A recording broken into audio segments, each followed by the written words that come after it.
but only the part of my screen that you can see. So I'm not recording anybody's faces or anything, which is here off to the side for me. So,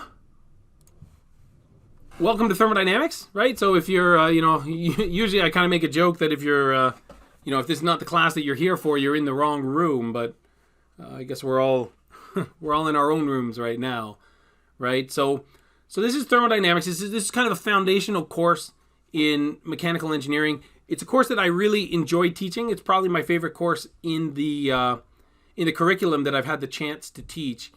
And that's because it's a class where we really get the opportunity, I think, to start thinking like engineers.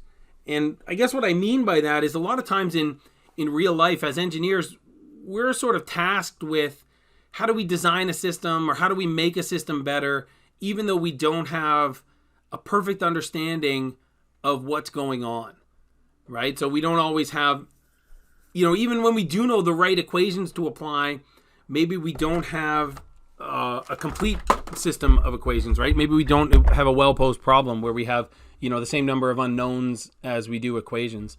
So we have to kind of use our understanding of physics to start to create models and then use those models to sort of describe systems and then help design or improve systems. So this is a picture of me, at least from when I started here at RIT. My name's Mike Schertzer. My email is here.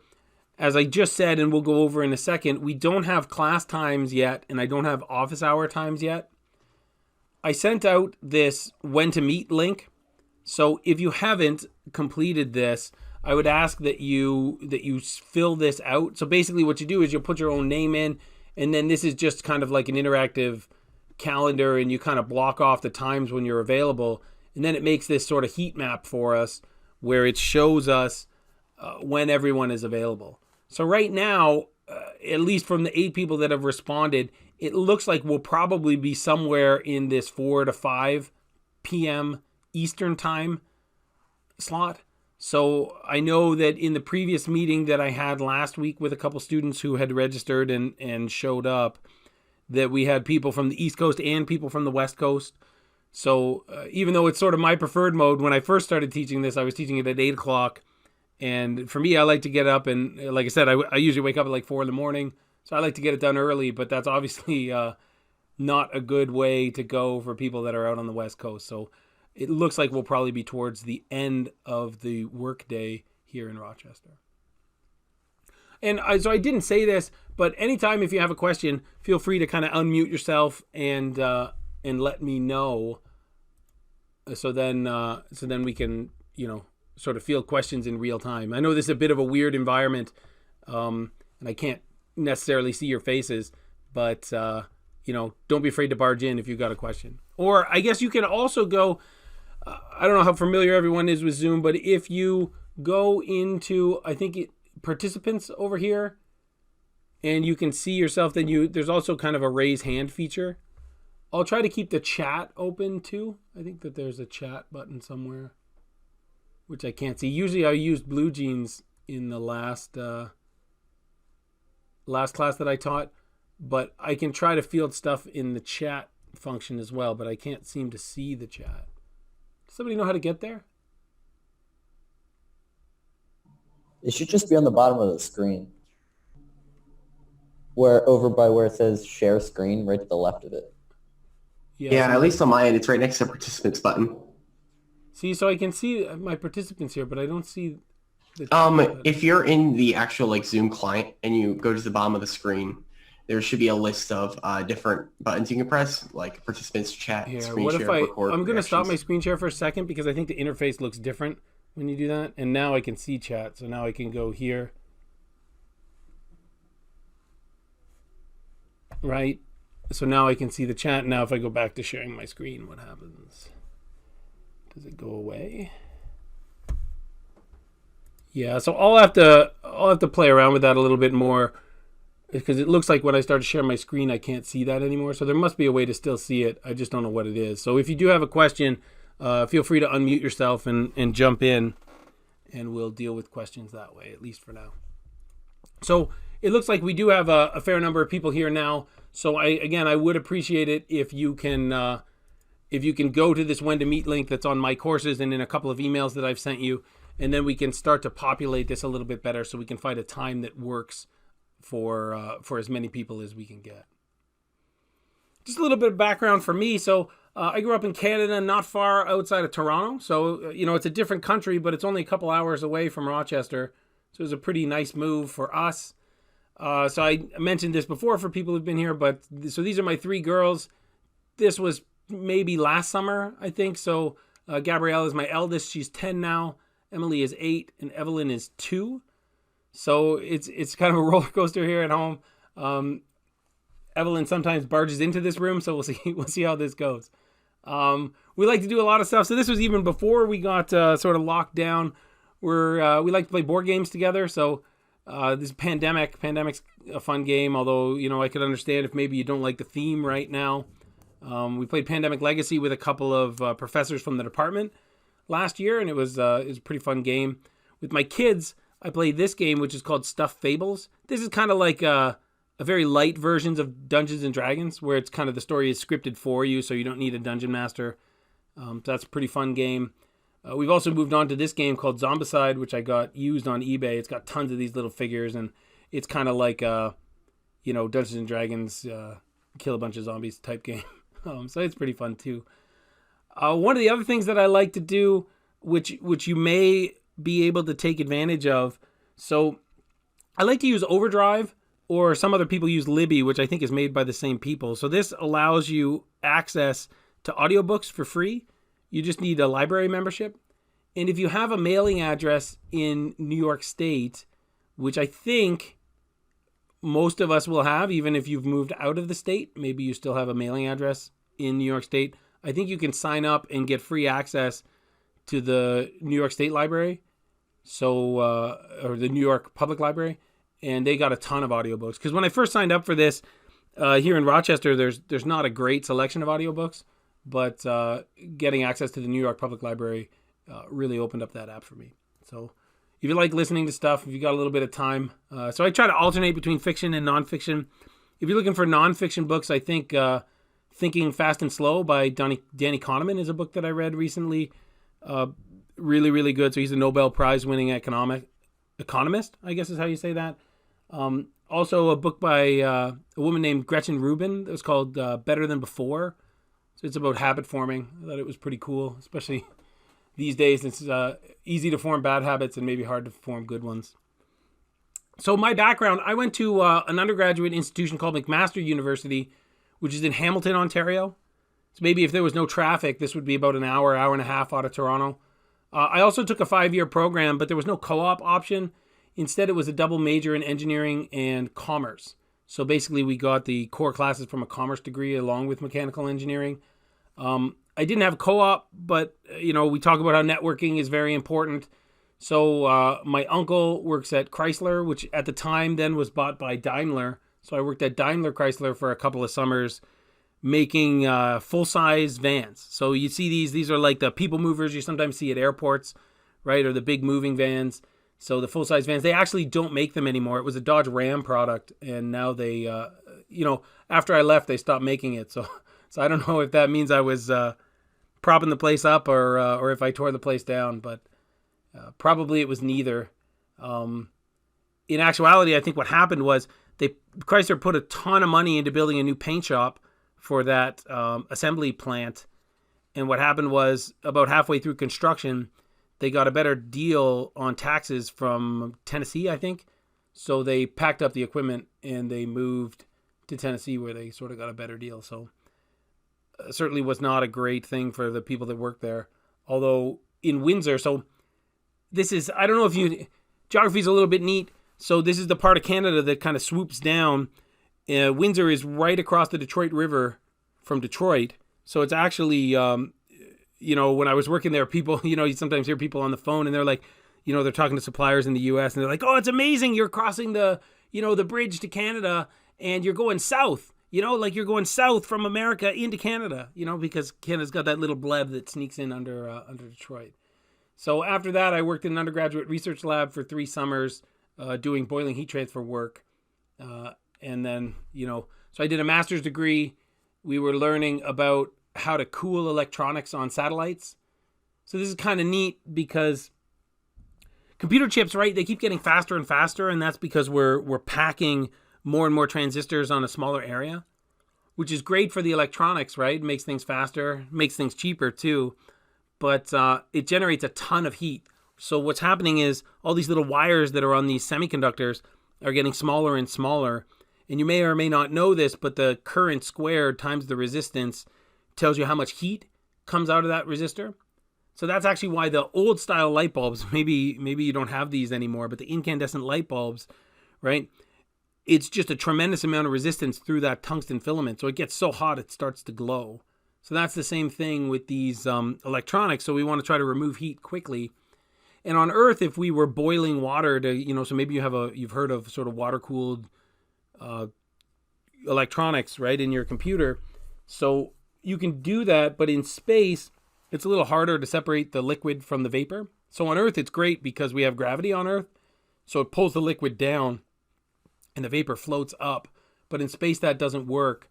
So instead, we were using capillary forces. So we basically put a wick around our heated element, and then we use sort of capillary forces, just like in a candle, to sort of separate the liquid and the vapor.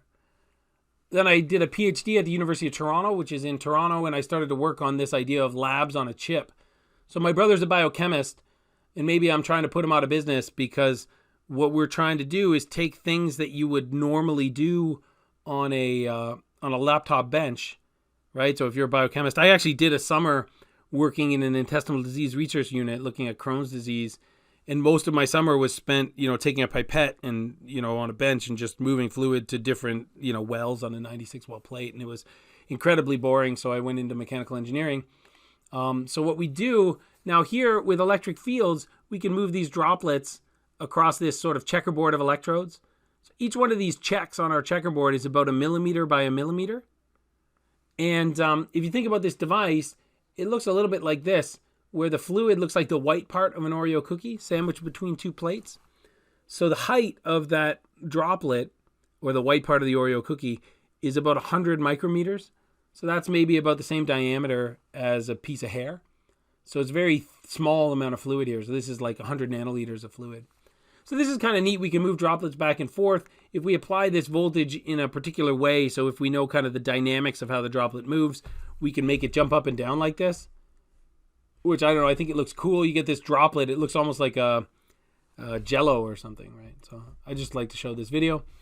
And then, as I mentioned, we've been trying to use this, right? Because, anytime somebody's telling you something like this, the question that I always think is like, well, why should I care, right? So what we're trying to do is we're trying to automate biological processes. So we were working with a startup company in the UK, and what they're interested in is building DNA, right? So DNA products. So I'm a mechanical engineer, right? So I think of these things as like bricks, like Lego bricks. So we have two small pieces of DNA, and then through some unique chemistry that our collaborators have developed, we can sort of put those DNA bricks together and get a larger piece, right? So this is sort of preliminary work, but we can do it over and over and over again and make sort of large, accurate products. I guess the other thing that's on here, a lot of times to make these devices, I don't know if you've seen this, but if you walk in Building 17 along the long hallway there, you might see the clean room, right? So where people are doing microprocessor fabrication. So they're all dressed up in the little ninja suits, right? So normally we'd make devices in that way, but that's kind of pretty labor intensive and pretty just expensive to get in that room. So we've also sort of developed a way that we can print these things out just with conductive ink on an inkjet printer you'd buy off Amazon. So that's kind of the research that we're doing. We're interested in doing sort of these medical diagnostic type tests, looking at how, where particles and droplets go, where they dry. So that's important for things like medical diagnostics, but also for creating flexible electronics, right? Which is kind of a hot topic these days in cell phones, right? So they're starting to get these cell phones that you can fold, or maybe, you see the tech demos, you can like roll them up. Not exactly sure why you'd want to do that, but we're trying to figure out better ways to do that.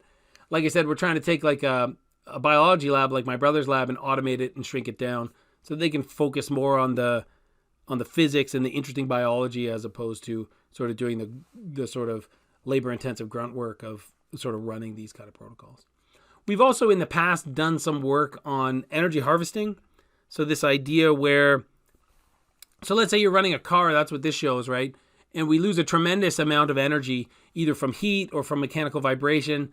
So I was working with Dr. Patricia Iglesias on this project, and then Thomas Smith from the College of Science, trying to make a device that would harvest wasted mechanical energy and turn that back into electrical energy that we could use. So we're not running that project right now, but if somebody was interested, we could maybe get that going again. So this is just a sort of a composite picture of most of the students I've had the opportunity to work with here at RIT. And the reason that any professor tells you about this is it's a kind of a shameless plug. So if once we get back on campus, you're interested in maybe doing some research, you can come see me and maybe we can figure something out. So this is probably the part that you'll maybe be more interested in. So we want to go over the outline or the syllabus for the course. Basically, I think this could be a really interesting class. It's typically a difficult class. I think if you go to any mechanical engineering program in the US or Canada or across the world, this is one of those classes where I think it's a bimodal distribution where people really love this class or people really hate this class. I'm going to try to see if we can't land everybody in the love this class or at least can tolerate this class points in the distribution. But I don't want to, I'm hoping to do it in a way that doesn't seem kind of boring, where I'm just sort of reading the textbook to you.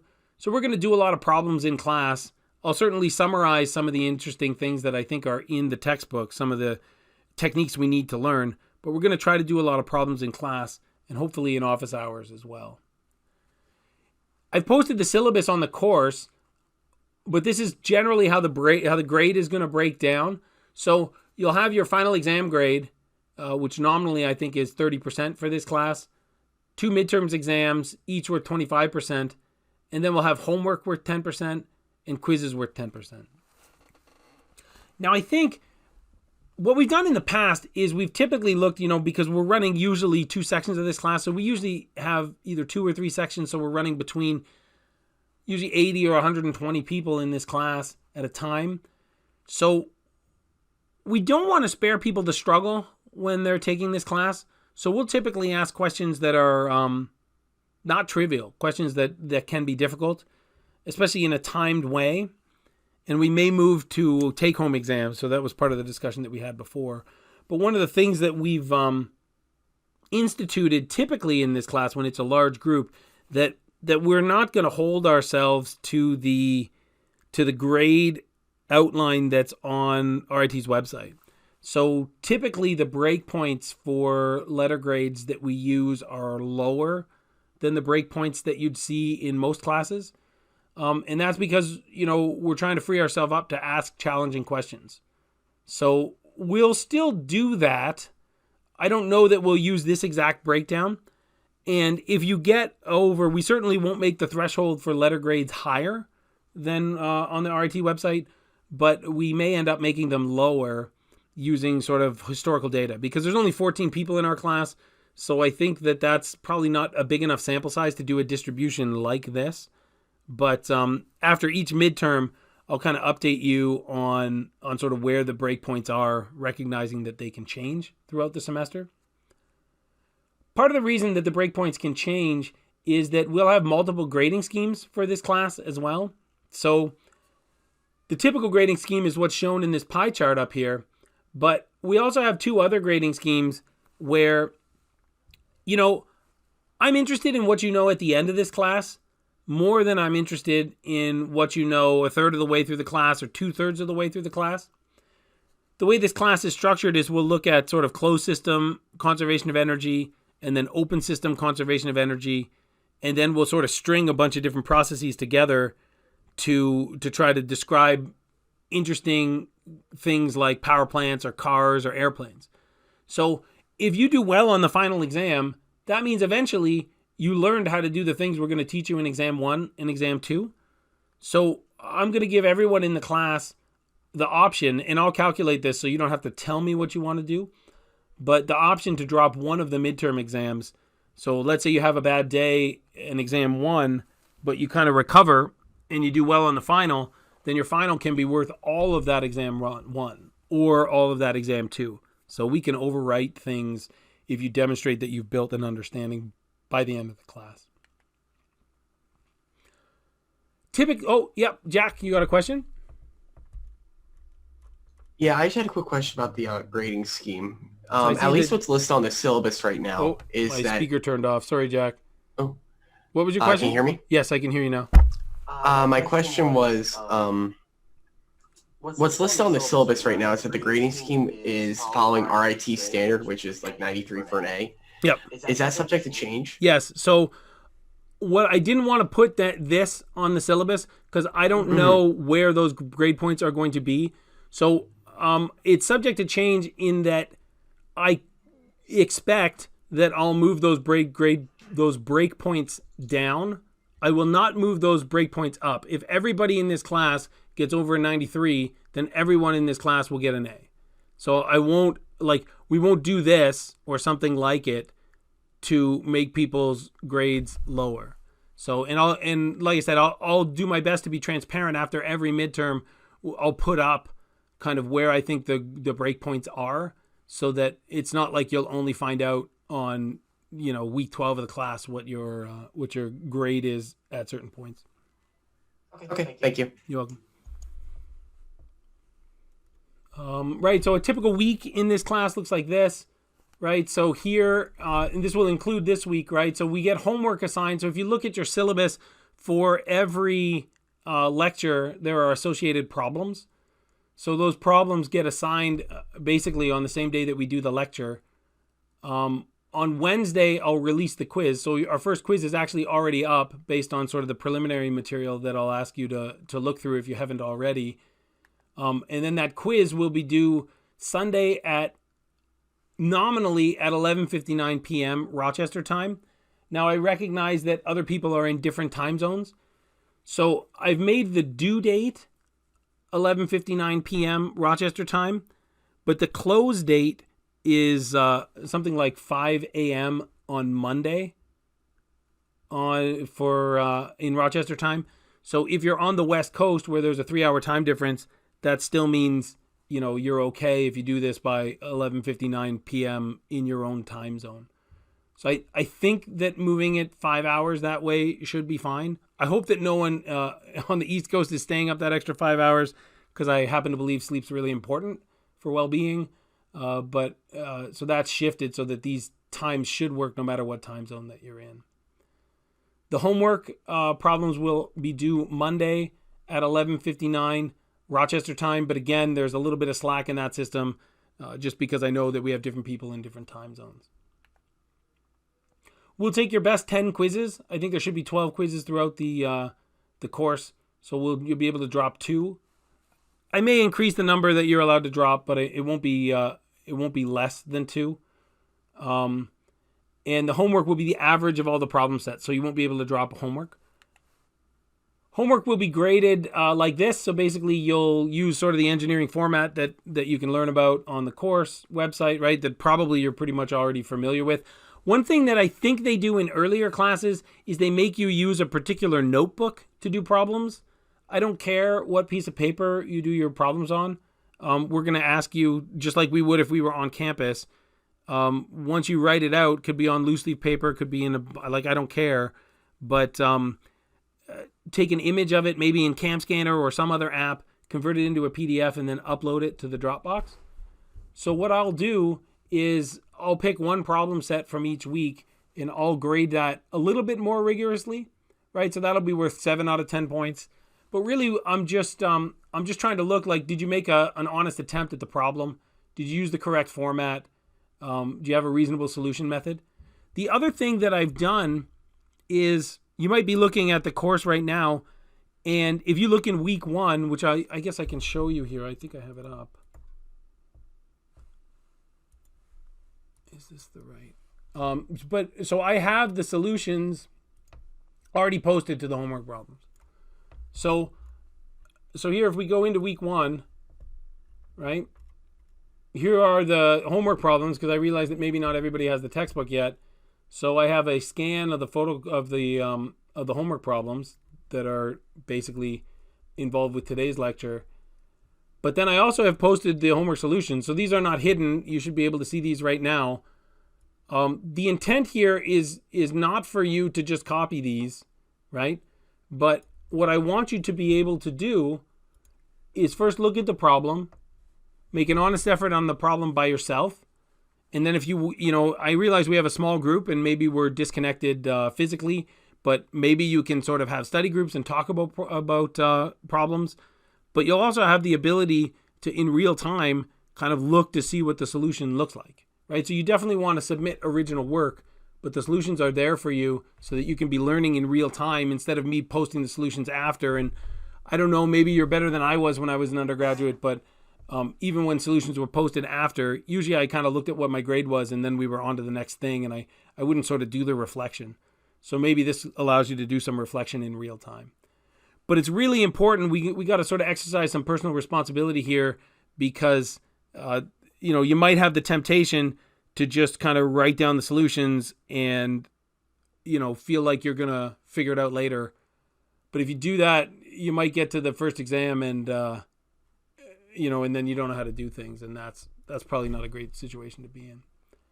I guess the last thing of this introduction before we get into actual thermodynamics, so this is my understanding of what the course is going to look like now. So we're shifted back a week from what you might see on the academic calendar website. So our first day is today. This is May 21st, right? But our first week is only 2 days, right? So then we have, after that, 11 full weeks, right? Which takes us up to week 12. And then week 13, we have 3 days of instruction. And then we'll probably do the exam either this Thursday, this Friday, or this Monday. I think that gives us that extra week past the exam period that the university sort of describes. So as we move on through the course, I'll probably check people's availability because I think that we don't have an exam time that's been defined by SIS either. So we'll sort of work on that just like we're working on scheduling the lecture times, but also we'll schedule the exam times ourselves as well. So does anyone have questions about sort of this? Oh, I guess the other thing, so the office hours that I want to do is, I think we talked about this for the people who were able to come and see me last week. We just talked a little bit. So what I think I want the office hours to be is me just kind of being there. And if people have questions, even if we're working out problems, we can do that too. It's supposed to be coming from Amazon, this pen that I can use to kind of write on the whiteboard in Zoom. So I'm going to try to do that as well so that we can kind of work through problems together. Although as we look through the content, so one of the things that I've tried to do, so I've already posted the content for the first, I think 4 weeks in the class. So here, if you go to week 1, right? So our first lecture is the 4th lecture in the class because there's some preliminary work that I'm going to ask you to do, which you can see over here in this independent review. There's 3 lectures that I'd like for you to watch. So our first lecture we'll talk about today is lecture 4, but in there is an example problem. So I've split lecture 4. This is the entirety of lecture 4, which includes kind of the background on things as well as the example. And then this is just the example part for question 4. And both of these will link you to a YouTube video where you can sort of watch how to do the problem. So that is what I want to talk about for the introduction to the class. Does anyone have questions about sort of course logistics? Yeah, I have a quick question about the homework. Shoot. So you said we get the solutions to the homework and it's all about kind of understanding and working through the problems. Yes. Say if I work through a problem based off of how the method you're supposed to, but I still come to the wrong answer. Does that mean you get points off for coming to the wrong answer, but still trying to go about it the right way, should you? This is a really good question, Matt. And I think that we'll adopt the same methodology when I'm grading the exam problems. So one of the things that hopefully we start to learn in this class, if we haven't learned it already, is that I think in engineering, we're really trying to develop good systems. So if we have a good process, you'll get a good answer more often than not. So when I'm grading on the homework, I think I'll probably not really care about the answer at all. On an exam, like the numerical answer, if you get it wrong, I'm way more interested in your process Because if you can demonstrate that you understand how to do the process, then I'll have confidence that, over the long run, you're going to get things right more often than you're going to get them wrong. So I'm much, much more concerned with the process. Maybe that's like 90 to 95% of the grade. And the answer is a lot less important to me. Does that make sense? Yep. Thank you. You're welcome. Other questions about logistics? Yeah, when we take the exam, when we take the online quizzes, Yes. once you open the quiz, is it timed or is it just at a specific due date? I don't exactly know how the exams are going to work yet, but for the quizzes, I think that my courses probably does track how long you're keeping it open, but I'm not imposing any kind of time limit. There's nothing like, oh, once you open it, it's like, you only have 30 minutes to do it or whatever. You could open it. It's assigned on the Wednesday. You could open it on the Wednesday and keep it open until the due date, and there's no like penalty or anything for that. Does that answer your question? Yeah, that makes sense. Thank you.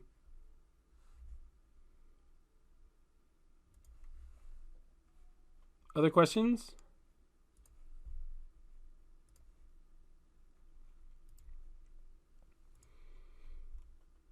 Okay.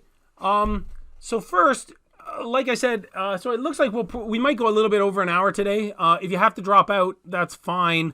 Like I said, I'll post a recording of this lecture, but I also have basically me doing this lecture to myself in my basement already posted. So those YouTube links are already there. So if you do have to leave a little bit early, that's fine.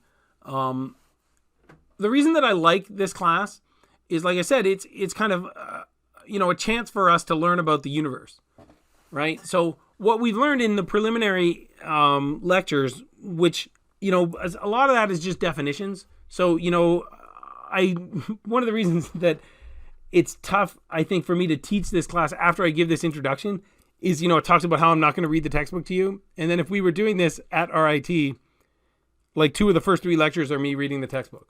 So I'm glad that we're not going to do that. We're going to sort of get right into it, right? So one of the things that we learned about thermodynamics in those first 3 lectures, beyond just definitions, is that we're going to start to look at the universe in this class, right? And we divide the universe into 2 things. So the system, that's sort of the part of the universe that we're most interested in. So, in an open system, maybe this is a turbine, which is what generates physical power in a power plant, right? So that's kind of the part of the universe that we're interested in. So then everything outside of that, that's my sort of blue blob out here, and that's the surroundings.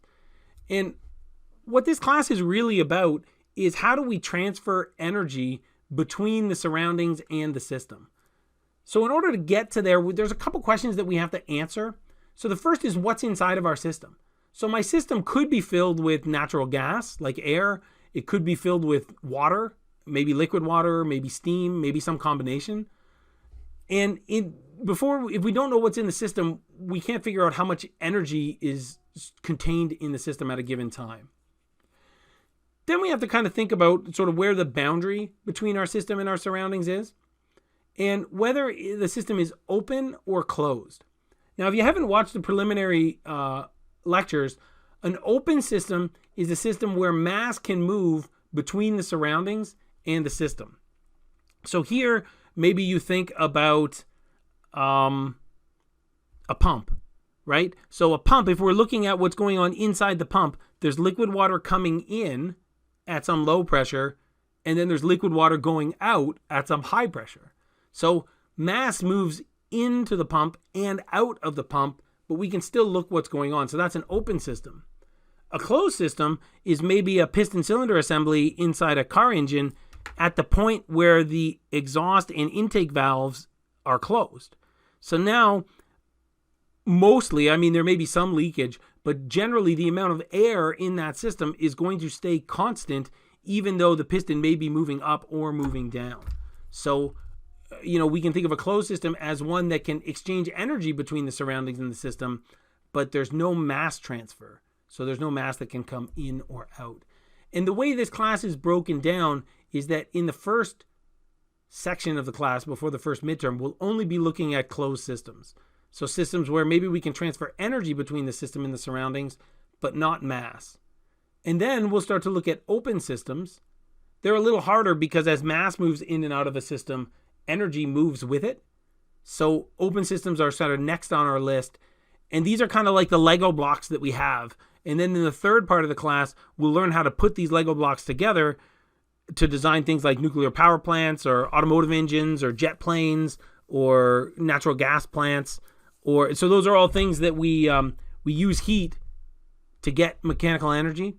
But then we'll also learn how to do that in reverse and see how to design things like air conditioners or refrigeration systems, right? So that's kind of like we turn the universe on its head a little bit and we build a machine that forces heat to go from a cold place to a hot place, which is sort of the opposite of the way the universe wants to work. The next question that we have to ask is, how much energy is in my system at time zero? So for closed systems, usually what happens is we look what happens in the system as time goes by. So I want to say, how much energy do I have at time zero? And then after whatever process happens, I want to say, okay, how much energy do I have at some later time? In this case, tau, right? So some time happens and there's some energy transfer. So how much energy is at the beginning of my system and at the end? So that'll tell me, am I storing energy in my system or am I depleting energy in my system? And the way that we do that, at least in thermodynamics, the types of energy that we're interested in are heat, how much heat goes into my system, and work, how much work comes out of my system. And in this lecture, our focus will be on work. So how do we find out how much work happens, either work going into our system, maybe that's compressing a fluid. So if you take that piston cylinder assembly that's closed and you push the piston in so the volume's getting smaller, you're compressing that fluid. You're doing work on that fluid.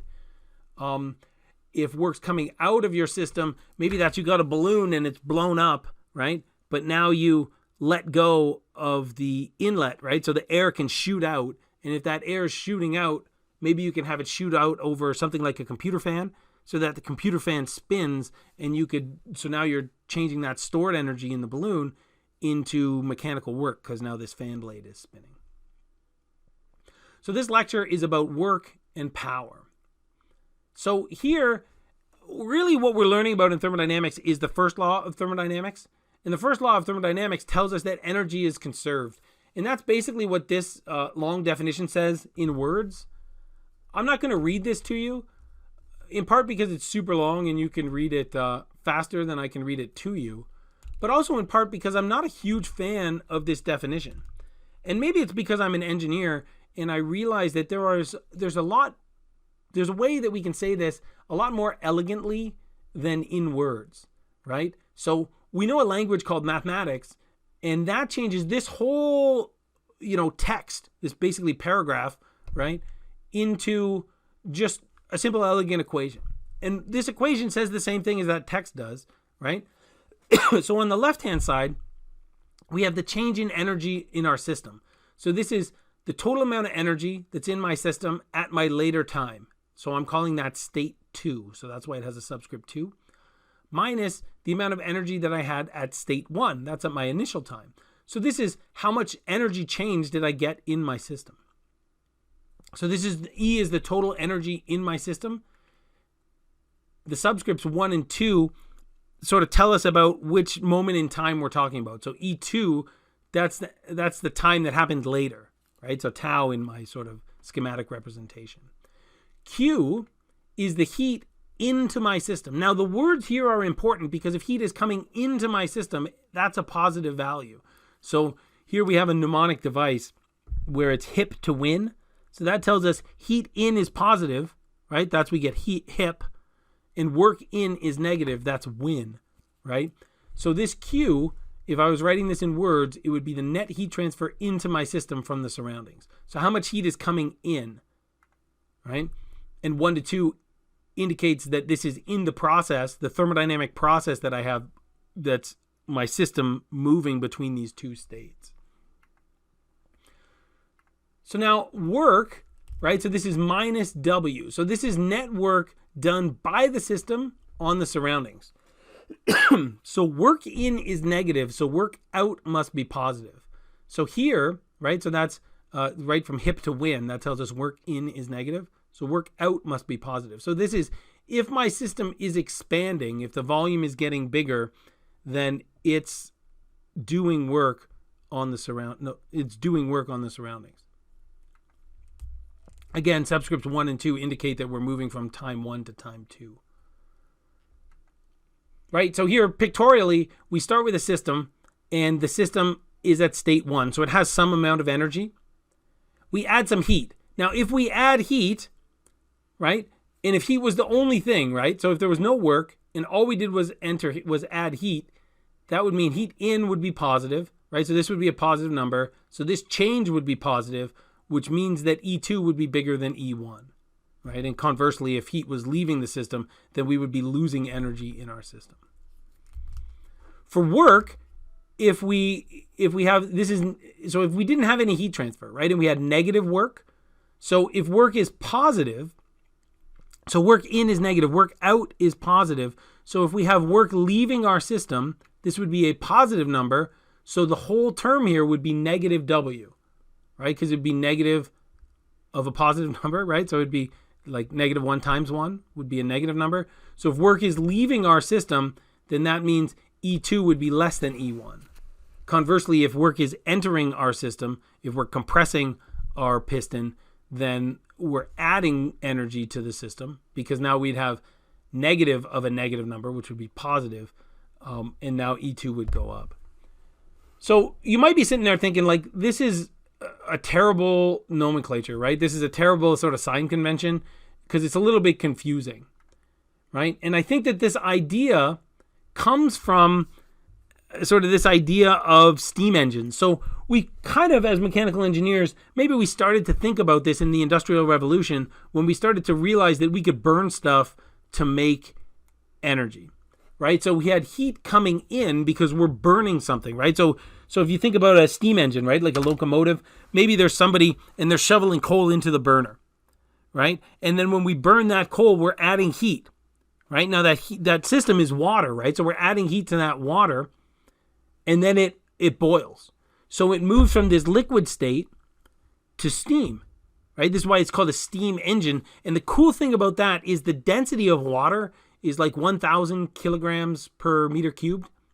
But the density of steam is like 1 kilogram per meter cubed. So what that means is that as we move from liquid water to steam, we get this huge expansion. So the steam, the molecules are way further apart than they are in the liquid. And what people realized was if we boil and we put something that looks like a fan on top of that system, then what happens is as that steam expands, it runs over expands across these fan blades, and that's going to turn the fan blades, right? So then if I attach that to some kind of shaft, then I'm getting this spinning shaft, and I can use that for energy, right? So whether I'm turning something, so I can turn that into, in these old locomotives, it would actually drive the wheels mechanically. But now we do the same thing in a nuclear power plant, but that spinning shaft, you got to make friends with an electrical engineer, and they turn that spinning shaft into electrical energy. So it's still sort of the same idea, right? So this sign convention comes from sort of this historical artifact where we were using locomotives, right? So we would add heat. So, the typical convention was you were adding heat to get work. So heat in is positive and work out is also positive, right? Or in our mnemonic device, it's work in is negative, but the opposite of that is that work out must be positive, right? So it comes from this idea that we used to burn coal to get energy, right? And I say we used to, but we still do that now, right? And again, I remember the first time that I learned that really that's the same thing we do in a nuclear power plant, right? It's space age kind of stuff, right? We learned how to harness the energy inside the atom, right? And it's a huge accomplishment for humanity. But really what we're using that for is we looked at this and we said, man, this process generates a ton of heat. And then there was a mechanical engineer around who would have said oh, well, I know that if I get heat, I can use it to boil water and make power. So a nuclear power plant is just, the fanciest steam engine you could imagine, right? But that doesn't sort of diminish what it is and the accomplishment that it is. But essentially, even though this is kind of an old idea, we're still using it today in a lot of really practical systems. So in the conservation of energy, we know we have this change of energy on the left-hand side, right? Now, maybe you're listening to this and you're thinking, oh, conservation of energy problems, I know these things, right? So maybe in high school physics or in university physics or maybe in even some engineering classes you've talked about conservation of energy. And you could tell me that if my daughter was on a swing, right, and over here she had no kinetic energy and all potential energy, but then down here at the bottom of the swing, she's moved all of her potential energy into kinetic energy. You know, if you had enough information, you could tell me how fast she's moving on the swing when she hits the bottom of the arc, right? So you know how to do conservation of energy, right? You could do the same thing here, right? So there's this, you know, gravitational potential energy is important. Kinetic energy is important. We have spring energy, right? Or elastic energy. And, you know, you could show this with a spring, like with Hooke's law, but I just think archery is cooler. So we can show that here too. So when you draw back this bow, what happens is the staves of the bow are like a spring, right? You're storing energy in the wood or carbon fiber, right? And then if you let go of the arrow, then what happens is that energy that's stored in the arms of the bow comes out and we impart kinetic energy onto the arrow so it flies off the bow, right? So we know about potential and kinetic energy. Maybe you know about spring energy too, but in this class, we're going to start to learn about internal energy, right? So mass itself has energy, right? So any unit of mass contains some energy in it, right? And that's locked up in maybe its temperature, right? So here, I mean, you know, you live on Earth, so you can tell me, you know, which part of this, you know, metal piece you would rather touch and which part you wouldn't, right? Because here, you know, the glowing hot part it's got a lot more energy, right? So if you think about the molecules here, they're vibrating a lot, right? And they're so much so that it's generating so much heat that it's glowing, right? It's glowing red. So the temperature carries some energy with it, right? But pressure will too. So if you think about maybe the air in a bike tire or in a car tire, that's potential energy that's stored as well. So if you think about the valve stem, if you push on sort of the valve on the valve stem, the air will start rushing out. So that air that's in there under pressure is kind of just waiting. It's ready. It's there to come out, right? And then, you know, when you press that, then the air shoots out and you can have it shoot out over some fan blades and have it spin, right? And this is actually one of the things that they're talking about for some renewable energies, like maybe wind, where peak production isn't at peak demand times. So one of the things people are saying is, oh, maybe we could store that by pressurizing some gas and then letting that pressurized gas out later in time. So here we're talking about storing energy in a different way, not just by, you know, moving a mass up, right, or compressing a spring, but storing energy either by temperature or by pressure. So this internal energy is going to be really, really important for us in thermodynamics. So this total energy term is a total energy. It's made up of lots of different energy components. So there's some kinetic energy in here, potential energy, and spring energy. Those things we know about already. And there's this new type of energy, internal energy, which I never know why they pick the variables they pick, but the variable that we use for internal energy is U, right? And if that's an extensive property, which means it depends on how much mass that you have, we use a capital U.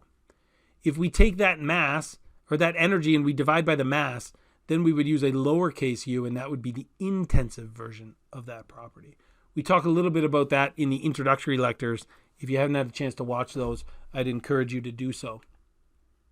So this E is really a sum. It's the total energy is a sum of all these different components of energy, right? And the subscript I here just means at some state, right? Or if we're talking about a closed system that's changing in time, that state happens at a particular time, right? So Ke is kinetic energy, Pe is gravitational potential energy, Se is potential energy stored in springs of a system, and U is this new thing that we're learning about, called internal energy, right? Which is related to the temperature of a material and the pressure of a material. So this is our version of the first law, where on the left-hand side, we have this delta E term, but we can think of this delta total energy. We can separate this out into its individual parts. So delta E is really the sum of all the changes, right? So delta E is equal to the change in kinetic energy, plus the change in potential energy, plus the change in the spring energy, plus the change in the internal energy. Right? So we could rewrite our equation, right? And this is maybe less efficient, but maybe it helps us understand how to do a problem, is if we change this change in total energy into a change in all these different energies is equal to Q minus W. But this is the same equation. This is just saying if we're changing the amount of energy that's in the system over time, then we must get some heat or some work. So I'm telling you this, but you already know this, right? You've done these kind of problems, maybe in physics or in engineering mechanics, right? They just didn't tell you all the assumptions that you were making, right? Which is sometimes dangerous in engineering. We want to write down the assumptions that we make. That's one of the things we're really going to hammer home in this class, if you haven't seen that already in other classes, right? So in these other classes, right, these where maybe you were doing that swing problem, like I talked about, where there's a girl on a swing and originally she's all potential energy and then she moves into all kinetic energy, right? So here we were making assumptions that we had a negligible change in the internal energy. So that the change in internal energy didn't matter very much compared to the other changes, right? And they also, in a problem like that I did in high school physics anyway, they didn't talk about heat transfer at all, right? So we would have assumed that there was no change in heat transfer either. We also would have assumed that there's no work, that, you know, this girl on the swing didn't cause any turbine blades to spin around. So we would have actually neglected the work as well and just said that, oh, all the potential energy at state 1 got changed into kinetic energy at state 2. So, you know, you would have done this in other classes. You just didn't know the assumptions that you were making, right? So it turns out, though, the reason that I'm telling you that we made those assumptions before is that we can't make those assumptions anymore, right? Because in thermodynamics, internal energy and heat transfer are very, very important. Maybe the most important things in the problem. A lot of times we'll neglect kinetic energy and potential energy and spring energy because they're just not important relative to the size of the change in the internal energy that we get. So we need to keep these things in our equation in this class, right? So this is the total equation that we'll be working with, but a lot of times we'll say that we neglect changes in kinetic energy or potential energy or spring energy, which isn't the same as saying that they're zero. We're really just saying that they're so much smaller than U that we can forget about them, right? This is kind of like the concept of infinity. Infinity is not actually a number. It just means like so big that you can't even imagine it, right? So if this term, delta U, is so much bigger than all these other terms, it might as well be infinite, right? So we might as well not even think about these small terms, and we'll just keep this delta U term. So we won't do that all the time, but we'll do that in a lot of problems. The other thing that I want to talk about today is the idea of power. So work is important, right? And we're going to talk about how to find work in a system.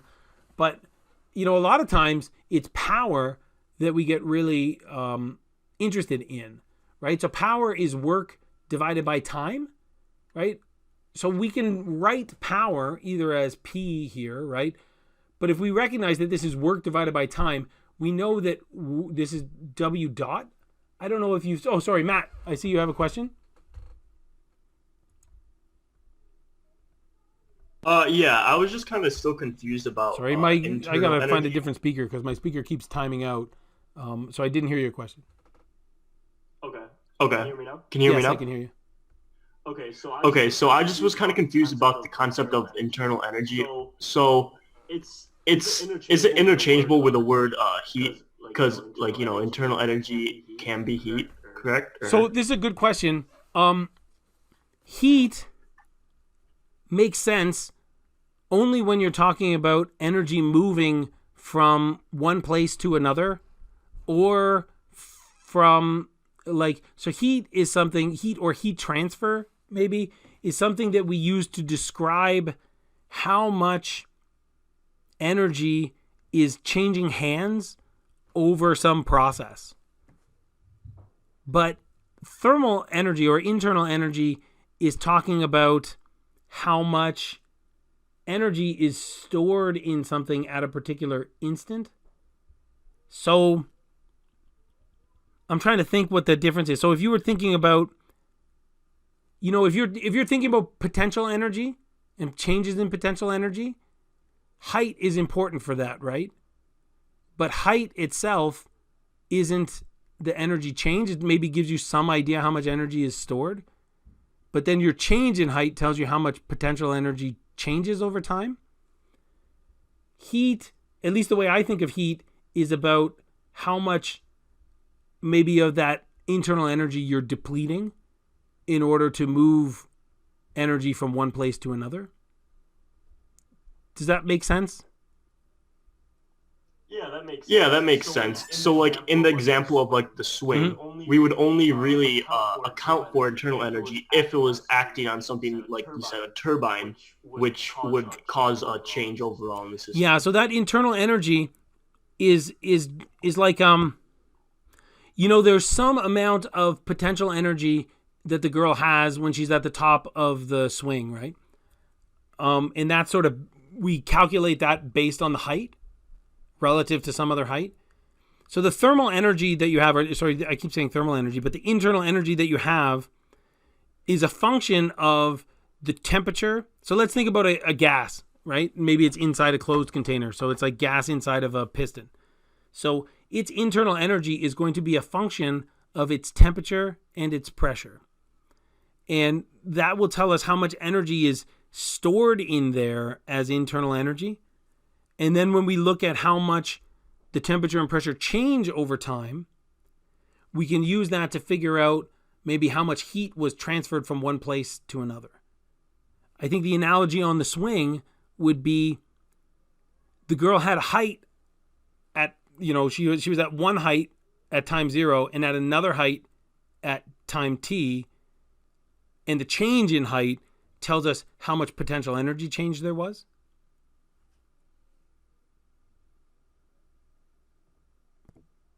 Okay, that makes sense. Okay. Yeah. And I think that, so this is definitely a good question. I think as we start to do problems, we won't really start to look up internal energies till I think probably towards the end of next week, I think.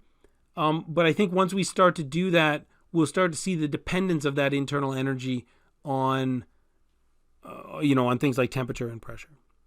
So it's definitely a good question. I hope conceptually we're getting some idea of how this works. But I think at least me, I learn better once I start to do stuff. So hopefully that helps. Okay, thank you. Okay, thank you. So we can think of power as being the rate of work over time. So, so if you take the work divided by some amount of time, and then if you took the limit as time went to 0, then you'd get this W dot term, right? So any time that you have a variable that has a dot on top of it, well, maybe not any time, because like in heat transfer, we use some weird nomenclature. But typically, if you see a variable with a dot on top of it, it's kind of like you're taking the derivative of that variable with respect to time. So power is the rate of change of work, right? So this is just a really simple example, right? So if you have a process that produces 1 joule and it takes 2 seconds to produce that energy, then you can find the power by taking 1 joule, that's the amount of energy, divided by 2 seconds, that's the amount of time, and you get that's 1/2 joule per second, right? Now, you may or may not know this, but the units for power are watts, and a watt is defined as a joule per second. So this 1/2 joule per second is also 1/2 of a watt. So we can think about this in sort of more complicated terms as well. So again, I'm not gonna recommend that you do this. I've not done it myself, but if you take a PVC pipe and maybe you put a potato in it, right? And that potato looks, kind of like a piston, and then you increase the pressure inside your pipe, eventually you'll get enough force to dislodge that potato and it shoots out of the PVC pipe, right? So this is like a potato gun. Again, don't do this because it's not safe.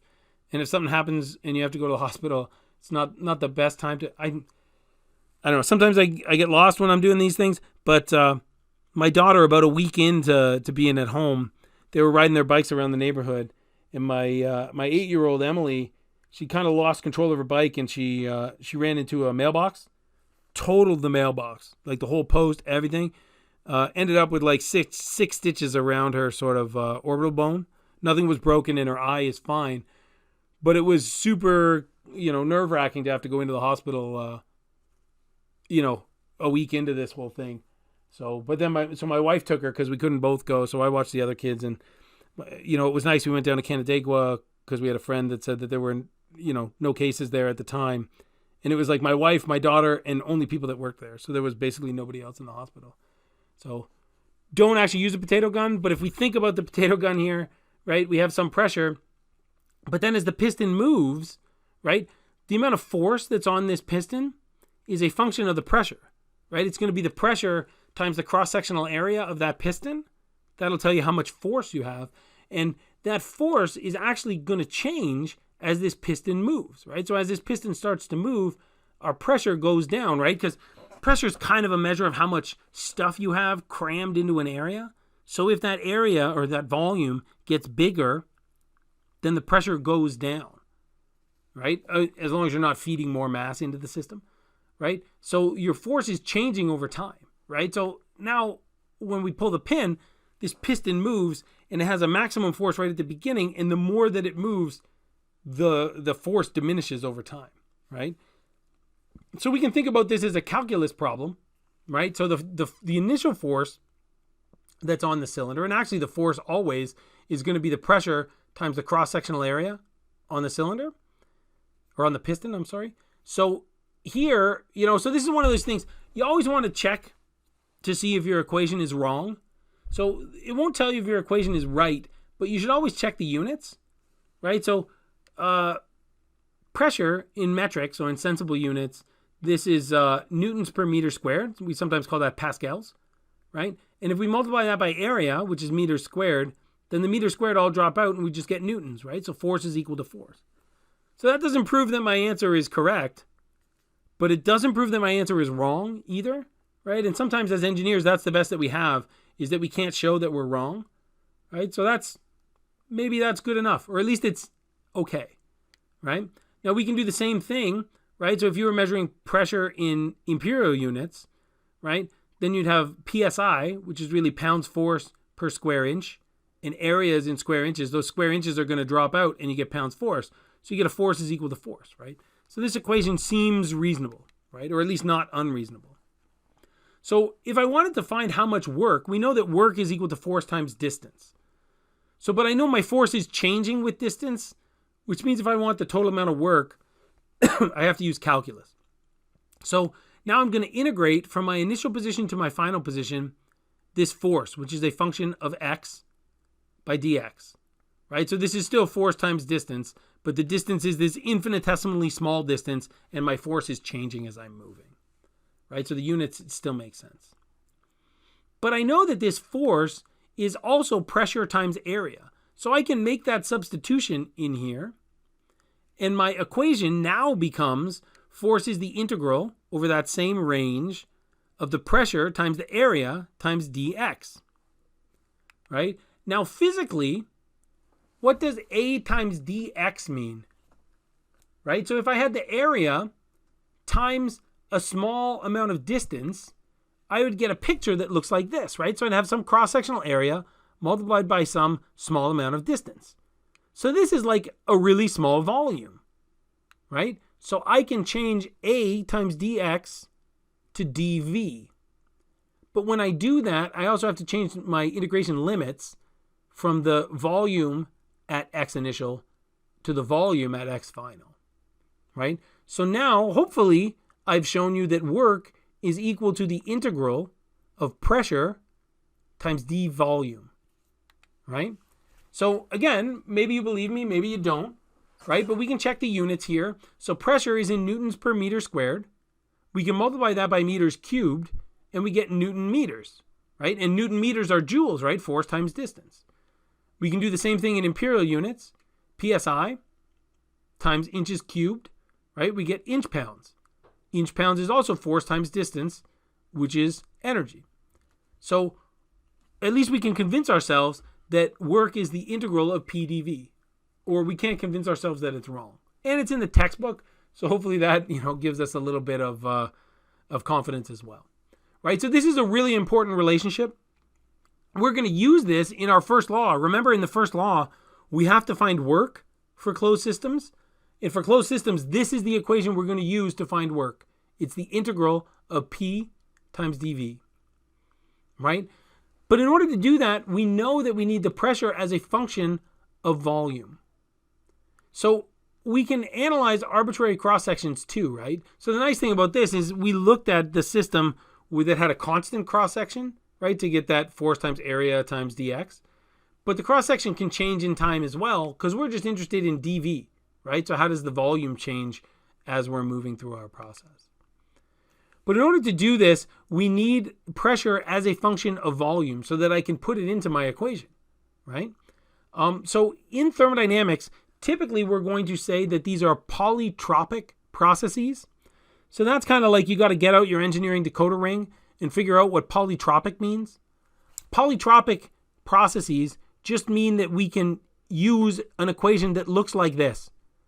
PV to some exponent is constant, right? And in different polytropic processes, we'll be given different values of n. So if I wanted P as a function of n, I would just divide both sides of this equation by V to the power of n, and I'd get P is equal to C divided by V to the power of n. Right? So here's an example, and I think this is the last thing that we'll do today. So we have a gas contained in a piston cylinder assembly. It expands in a constant pressure process at 4 bars. Now, if you haven't looked through the preliminary lectures, you might not know what bars are. So, and even if you have, maybe you don't know what a bar is because it's kind of a weird unit of pressure. So in metric units, we like to have sensible units, right? So pressure is typically in pascals or kilopascals or megapascals, right? So, functions of 1,000 times newtons per meter squared. The problem is here on Earth, atmospheric pressure is like 101.3 kilopascals. And that number is not a nice round number. So, and it also changes, right? So the atmospheric pressure locally changes with time, right? This is one of the things that meteorologists look for when they're trying to predict the weather. So instead, we came up with a different unit called bars. So a bar is almost an atmosphere, but it's a nice round number. So it's 100 kilopascals or 100,000 pascals, right? And pascals is a newton per meter squared, right? So we have this constant pressure and we go from some initial volume, 0.15 meters cubed, to some final volume, 0.36 meters cubed. So our volume is expanding, right? So we have to calculate the work as we went through this process. So we want to use our solution method. So we start with the known information. So we know that the process is a constant pressure process. So if it's polytropic and PV to the n is constant, this is my favorite one because n is 0 because it's just that pressure is constant. So P times V to the power of 0, that's 1, is equal to a constant. We know what that constant pressure is. That's 4 bar. I'm going to encourage you when you do problems to always convert units into some sensible unit. So if I was writing my known information and I wrote down P was equal to 4 bar here, I would convert this automatically into something like kilopascals or pascals. I'm going to leave it this way for now to kind of show you why that's a good idea. We'll write down our initial volume, 0.15 meters cubed, and our final volume, 0.36 meters cubed.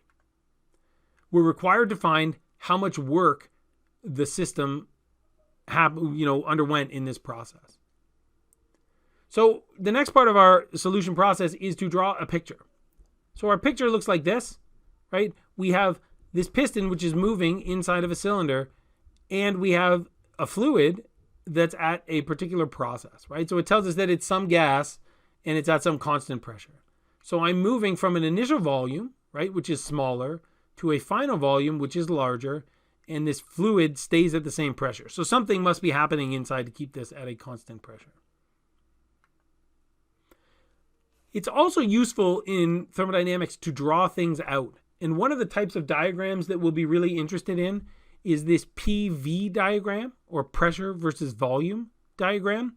So here, right, this is the pressure in bars and the volume down here. And if we drew this, right, so we would start at 0.15 meters cubed, and we have 4 bars, and we stay at 4 bars all the way until we get to 0.36 meters cubed.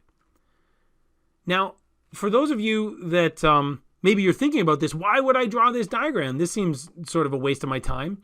But we know that work is the integral of P dV, right? And if we integrate this function, we get the work, right? So if I know the area under this curve, I get the work, right? But we'll see that if we do the math. So next, we want to state and justify assumptions. So here our assumptions are pretty straightforward because they're given to us. At least initially, they told us that the pressure was constant. In real life, it's probably not actually constant, but it's constant enough, right? We're going to think that the mass is approximately constant, right? So that there's no change in mass. That would be more important if we were actually doing a first law version of this problem. But I think the thing here is we're going to assume that there's no friction as this piston moves, or that the frictional force is much smaller than the force on the piston from the pressure, right? Because if there was friction in this system, we would be losing some energy that way, right? So there'd be some extra work term from friction. So we're just going to pretend that that doesn't matter. So now we want to calculate the work in kilojoules. So my governing equation, right? So in step 4, we're supposed to remember the governing equation. So here on the website, in I think course information under content, you can find the exam equation sheet. I would recommend anytime you're doing homework to use that equation sheet, and it'll tell us that the work is the integral of P dV. Right? Again, we can check the units and we see that this makes sense. So now I know that I can find the work if I take the integral of P dV. So I know the pressure is constant. So because the pressure is constant, right? This is my favorite calculus is when the answer is 0. My second favorite calculus is when the argument inside my integral term is constant, because then I can just bring it out, right? So now work is the integral of P, which is outside my integral, times the integral of dV. Now the integral of dV is pretty straightforward because it's just delta V. So the work here is going to be the pressure times the final volume minus the initial volume. Right? So now I have data for that in my problem. So now I know my pressure is 4 bars and my delta V is described by this difference, 0.36 meters cubed minus 0.15 meters cubed. Right? So now if I wasn't carrying my units in my problem, I would probably just write this out on my calculator and be done with it. Right? But here I see that I got this 4 bar multiplied by 0.21 meters cubed.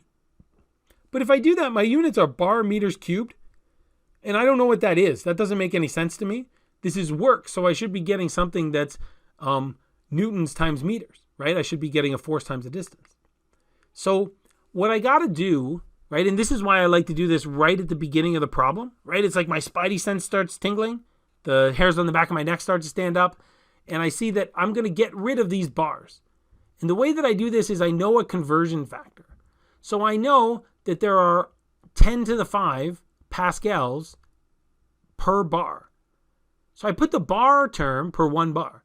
So I put the bar part on the bottom. So this is in the denominator because I want to cancel out the bar over here that's in my equation. So then I put the 10 to the 5 newtons per meter squared on top here in my conversion factor. So when I do that, my bars are going to cancel out. My meters squared are going to mostly cancel out with my cubic meters over here, but I'm left with 1 meter. So now I get that this is 8,400. No, sorry. I get that this is 84,000 Newton meters, right? And I know that a Newton meter is a joule, right? So again, I can use this conversion factor, and it's, this one's a little easier to do in your head, right? But 1 joule is equal to 1 Newton meter, right? So again, my Newton meters are going to cancel out, and I'm going to get that this is 84,000 joules, or if I divide by 1,000, I can go from joules to kilojoules, and now this is 84,000 kilojoules. It looks like maybe we had a question. I thought I saw someone's hand up, but now it's gone. I assume that Matt's hand being up is just from before. Did someone have a question? Can you hear me? Yeah, can you hear me?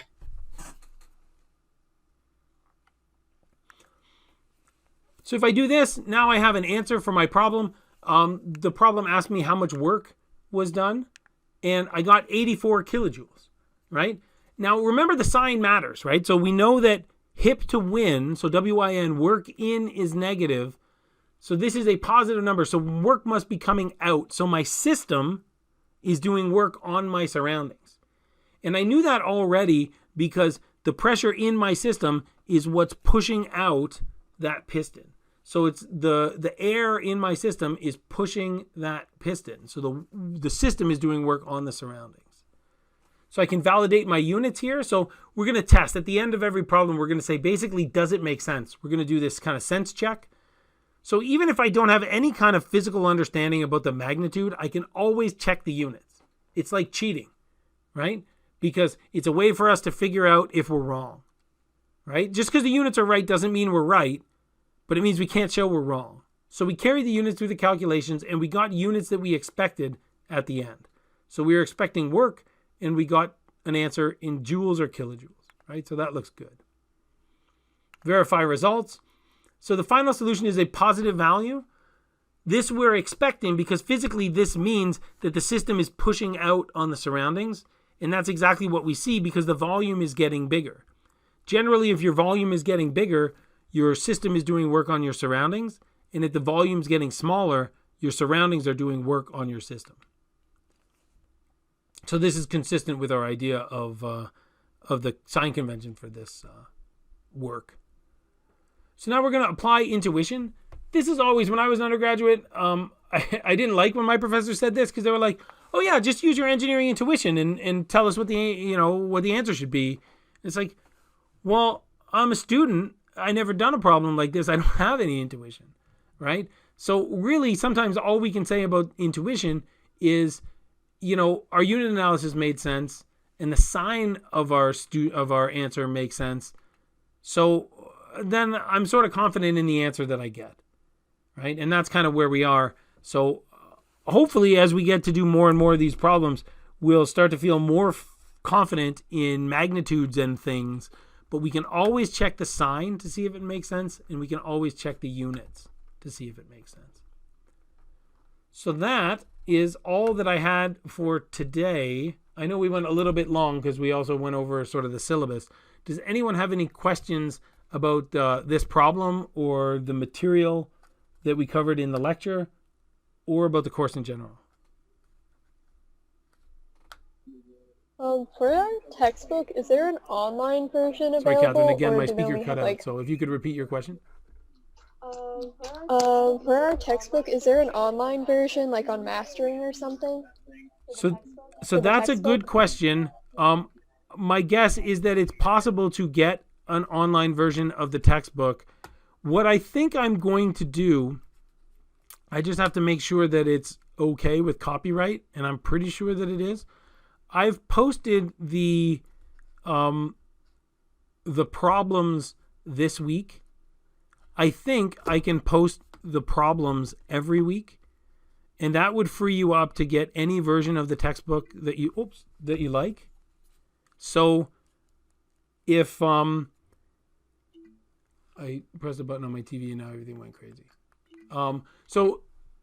That means you can get any version of the textbook that you like. So I have from when I was an undergraduate, I think I have the 4th version of this textbook, which functionally is the same, except the problems are different. So I think by posting the problems, maybe I'll give you an opportunity to save a little bit of money, and you can pick up whatever version of the textbook you would like. Does that make sense? Yeah, that makes sense. Thanks, Catherine. I see Matt's hand up and Mike's hand up. Did you guys have questions? Yeah. Go ahead.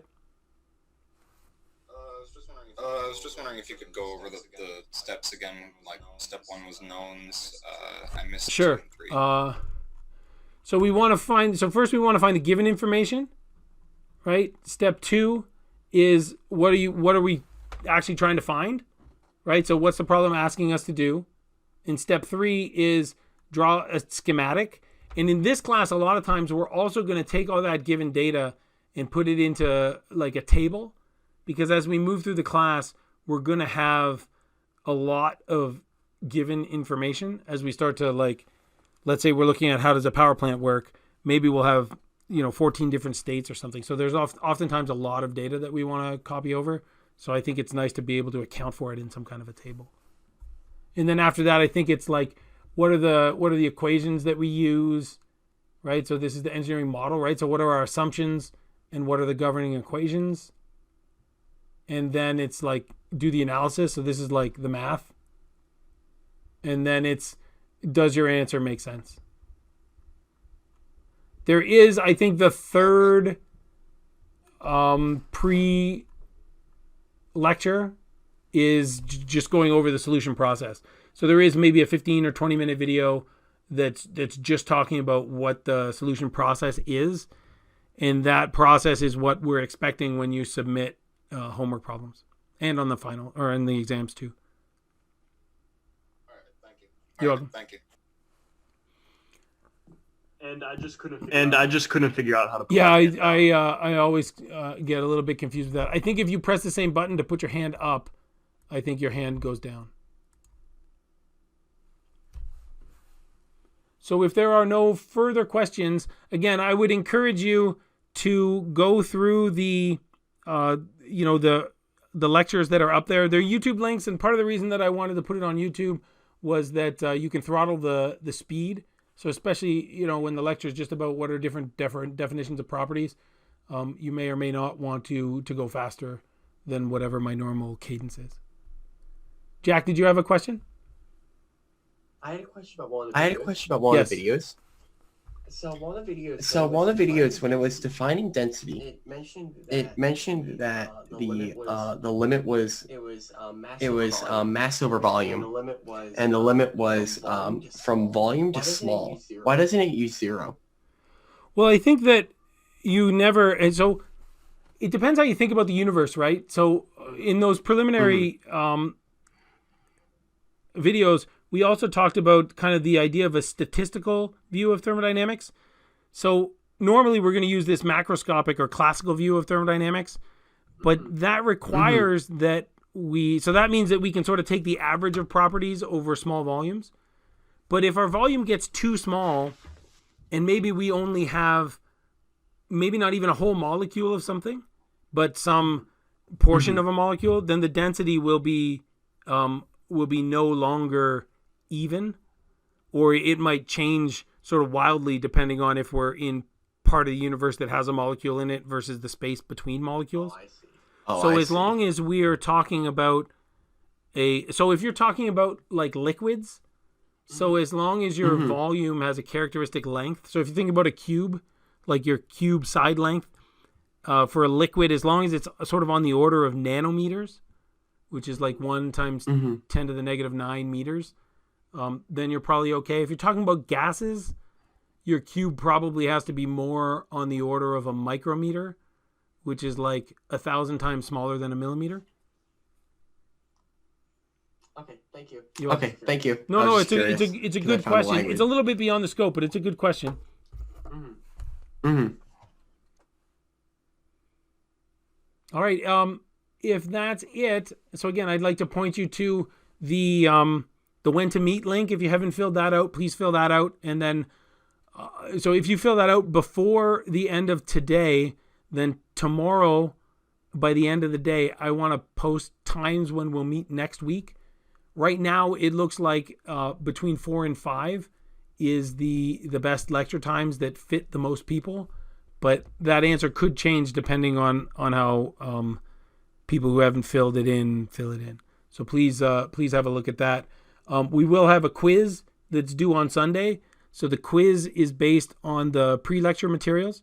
So please watch that. It's about an hour and a half, I think, worth of content, mostly definitional. And then if you can tackle that quiz by the weekend, we should be good. There are problems that are associated with the lecture we talked about today. Those problems will be due Monday at midnight, so next Monday. So there are 2 problems. Again, so the scans of the textbook problems as well as the homework solutions are posted online. If you would like to get a textbook, again, I would encourage you to go with a cost-effective option. I think the textbook is valuable. I think that in the chapters, they have really good worked examples in the textbook, but those worked examples are basically the same in the version that I had as an undergraduate, which I think is the 4th edition, and the 9th edition, which I think is the most current edition. So if you can find any version of the textbook, that's good. And provided that it fits fair use, educational, copyright laws, I will continue to post the problems on the website. And that's it. So I don't intend to usually take an hour and a half. So hopefully we'll be under this time in the future. Thanks, everyone. Thank you, Professor. Thank you, Professor. Thank you.